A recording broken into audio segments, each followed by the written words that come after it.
हाँ, ध्यान दीजिए बच्चों, पिछले टर्म में मैंने आपको इन्फिनेटिव का प्रयोग बताया था। इन्फिनेटिव क्या होता है और उसको कब हम प्रयोग करते हैं सिंपल वाक्यों से एक सिंपल वाक्य बनाने में। उसके हमने भिन्न भिन्न प्रकार के एग्जाम्पल बताए थे। ठीक है, समझ में आया होगा। उसकी एक्सरसाइज भी आप लोगों ने कर ली होगी। अब आज हम आपको बता रहे हैं कि नॉमिनेटिव एब्सोल्यूट का प्रयोग करके सिंपल वाक्यों को एक सिंपल वाक्य में कैसे जोड़ते हैं। ठीक है ना। तो use of nominative absolute. Nominative absolute का मतलब समझ लीजिए। नॉमिनेटिव एब्सोल्यूट का मतलब होता है स्वतंत्र सब्जेक्ट, यानी स्वतंत्र सब्जेक्ट का प्रयोग। ये इसका मतलब है। वाक्य जब एग्जाम्पल हम देंगे तो वहां समझ में आएगा। अब इसमें देखिएगा, इस नियम के आधार पर नॉमिनेटिव एब्सोल्यूट के अकॉर्डिंग कुछ नियम है। तो नियम क्या है? पहला नियम है, यदि सेंटेंस में इज, एम, आर, वाज, वर का प्रयोग लिंकिंग वर्ब के रूप में हो तो बीइंग का प्रयोग करते हैं। यानी यदि सेंटेंस में इज, एम, आर, वाज, वर का प्रयोग लिंकिंग वर्ब के रूप में हो तो बीइंग का प्रयोग करते हैं। लिंकिंग वर्ब क्या होती है?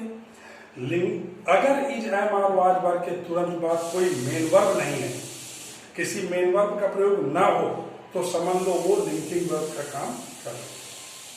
समझ गया ना। इज, एम, आर, वाज, वर के बाद किसी मेन वर्ब का प्रयोग नहीं होना चाहिए तो वो लिंकिंग वर्ब है। तो समझ गए कि अगर सेंटेंस में इज, एम, आर, वाज, वर का प्रयोग लिंकिंग वर्ब के रूप में हो तो बीइंग का प्रयोग करते हैं। अभी एग्जाम्पल में जब अप्लाई करेंगे तो समझ में आ जाएगा। दूसरी चीज, यदि सेंटेंस किसी टेंस को इंडिकेट करता हो तो हैविंग का प्रयोग करते हैं। टेंस में मोस्टली पास्ट इंडेफिनिट, जो टेंस से रिलेटेड वाक्य होगा वो मोस्टली पास्ट इंडेफिनिट में ही होगा। इन रेयर केसेस प्रेजेंट परफेक्ट या पास्ट परफेक्ट में भी संभव है, लेकिन मोस्टली 99% जो टेंस को इंडिकेट करने वाला वाक्य हो पास्ट इंडेफिनिट टेंस में ही होगा। तो हम किसका प्रयोग करेंगे? हैविंग का प्रयोग करेंगे। ठीक। अब यदि सेंटेंस पैसिव वॉइस में हो तो हैविंग बीइंग का प्रयोग करते हैं। जो सेकंड नंबर रूल आपने पढ़ा कि सेंटेंस टेंस को इंडिकेट करता हो तो हैविंग का प्रयोग करते हैं। अब सेंटेंस पैसिव वॉइस में हो तो पैसिव वॉइस में भी सेंटेंस मोस्टली पास्ट इंडेफिनिट ही होगा। समझ गया ना। तो हैविंग बीइंग का प्रयोग करते हैं। तो ये तो हो गया तीनों। अभी जब हम वाक्यों में अप्लाई करेंगे तो क्लियर हो जाएगा।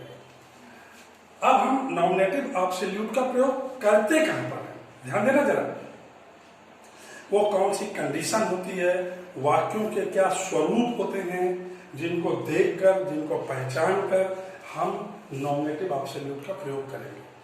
भाई कुल मिलाकर के जैसे ही वाक्य हमारे सामने आए तो हम उनको देखते ही ये जान जाए कि इसमें ये नियम लगेगा तो हमें सिंथेसिस आती है, अदरवाइज नहीं आती है। समझ गए ना। तो वो कौन सी कंडीशंस होती हैं, क्या स्वरूप होते हैं जिनको देखकर पहचान कर हम नॉमिनेटिव एब्सोल्यूट का प्रयोग करेंगे। तो पहली चीज तो प्रत्येक वाक्य में सब्जेक्ट भिन्न भिन्न होना चाहिए। यानी अगर दो वाक्य हैं तो दोनों के सब्जेक्ट अलग अलग होना चाहिए। There should be different subjects in each sentence. समझ गए ना। प्रत्येक वाक्य में सब्जेक्ट अलग अलग होना चाहिए, पहली कंडीशन। अगर सब्जेक्ट सेम है तो हमें नॉमिनेटिव एब्सोल्यूट के ऊपर विचार करना ही नहीं है। समझ गए ना। जैसे पार्टिसिपल हमने बताया सब्जेक्ट सेम होना चाहिए, लेकिन नॉमिनेटिव एब्सोल्यूट में सब्जेक्ट अलग अलग होना चाहिए। दूसरी कंडीशन क्या है? कोई एक वाक्य दूसरे का कारण होना चाहिए। जैसे दो वाक्य हैं, तीन भी हो सकते हैं। तो जैसे दो वाक्य हैं तो कोई एक वाक्य पहला दूसरे का या दूसरा पहले का, कोई एक वाक्य दूसरे का कारण हो सकता है। यानी कोई एक वाक्य दूसरे का रीजन प्रकट करता हो, कारण प्रकट करता हो। समझ गया ना। तो ये भी कंडीशन मालूम हो गई कि one of the sentence should be the cause of other. अब एक चीज ध्यान दीजिए, जो वाक्य रीजन शो करता है, जो वाक्य कारण प्रकट करता है, उसी में हम नॉमिनेटिव एब्सोल्यूट का प्रयोग करेंगे। समझ गया ना। जो वाक्य रीजन या कारण प्रकट करता है उसी में हम नॉमिनेटिव एब्सोल्यूट का प्रयोग करते हैं। बात समझ में आई? अच्छा, अब देखिए ये तो इसके नियम हमें मालूम हो गए, कब हम अप्लाई करते हैं ये भी हमें मालूम हो गया। अब हम इसके एग्जाम्पल दे रहे हैं, बहुत ध्यान से समझना, बहुत ये मिस्टीरियस टाइप का रूल है, बहुत जल्दी भूल जाते हैं लड़के इसको। अब देखिएगा, जैसे एग्जाम्पल है,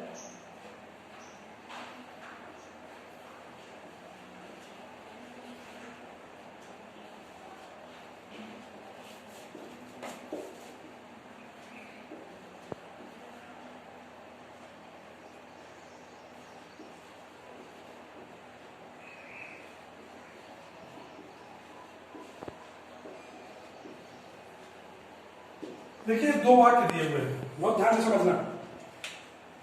इट इज हॉलीडे टुडे, आज छुट्टी है।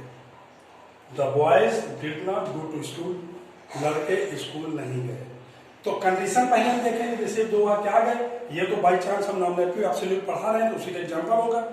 लेकिन ऐसे जैसे पेपर में आ जाए तो हम कैसे पहचानेंगे कि नॉमिनेटिव एब्सोल्यूट लगेगा? तो देखिए पहली कंडीशन क्या पढ़ी आपने कि सब्जेक्ट भिन्न भिन्न होना चाहिए।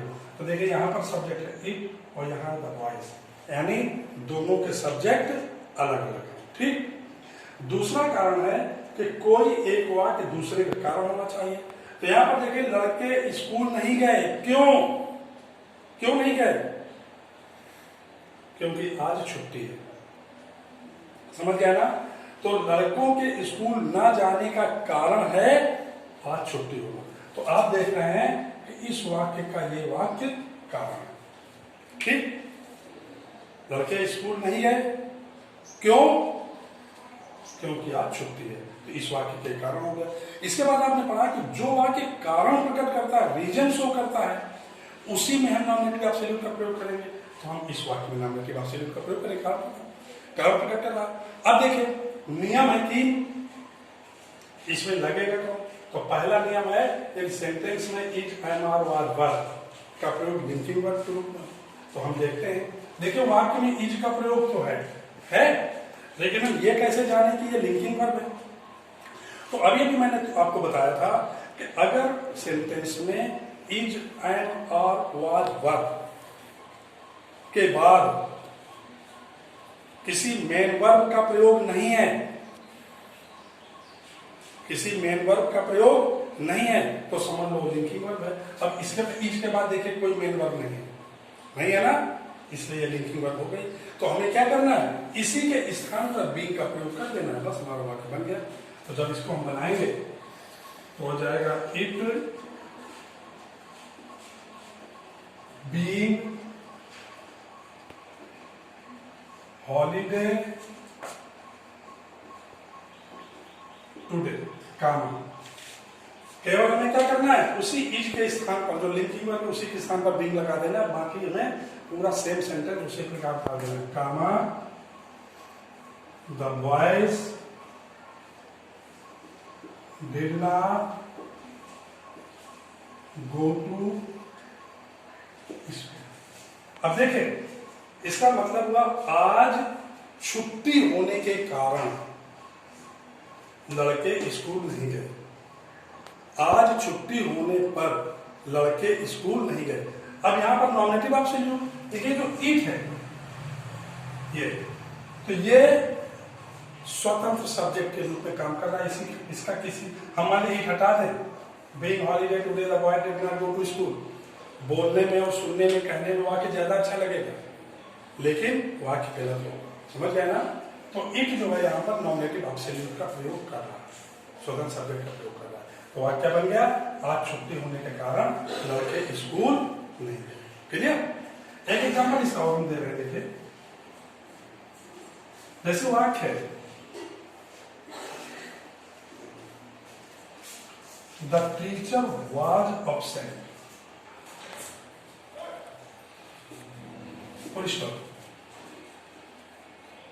the students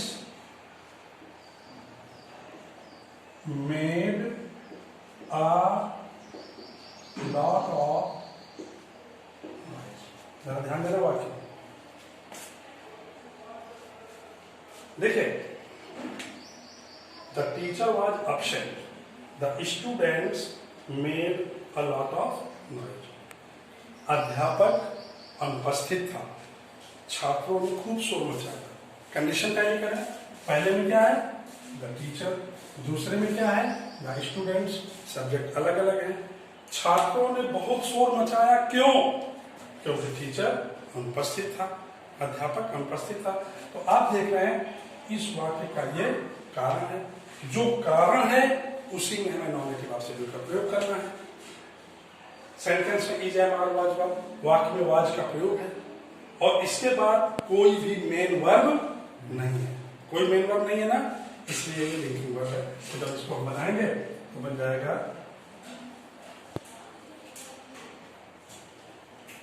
the teacher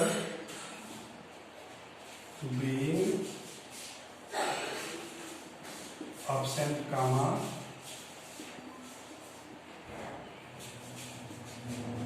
the students made a lot of noise।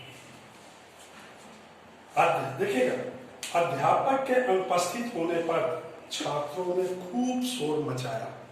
Clear? यहाँ पर आपका नॉमिनेटिव एब्सोल्यूट के रूप में द टीचर हो गया। एक बार इसका और देख लीजिएगा, जैसे सेंटेंस है the weather was stormy, the plane got, यानी मौसम तूफानी था, प्लेन लेट हो गया। तो प्लेन लेट हो गया क्यों? क्योंकि मौसम तूफानी था। यहाँ सब्जेक्ट वेदर है, यहाँ प्लेन है, दोनों के सब्जेक्ट अलग हैं और प्लेन के लेट होने का कारण है मौसम का तूफानी होना, इसका ये कारण है, यानी इस वाक्य का ये कारण है। अब यहाँ पर भी देखिए वाज के बाद स्टॉर्मी वर्ब नहीं है, तो ये भी लिंकिंग वर्ब का काम कर रहा है। तो जब इसको हम बनाएंगे the weather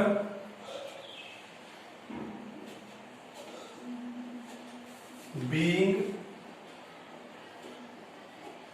stormy comma the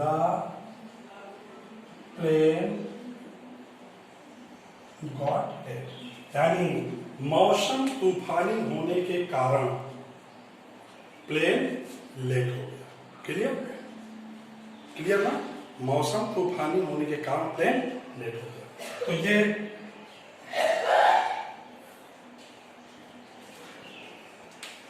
पहला नियम बीइंग का प्रयोग हमने इसमें बताया, समझ में आया होगा।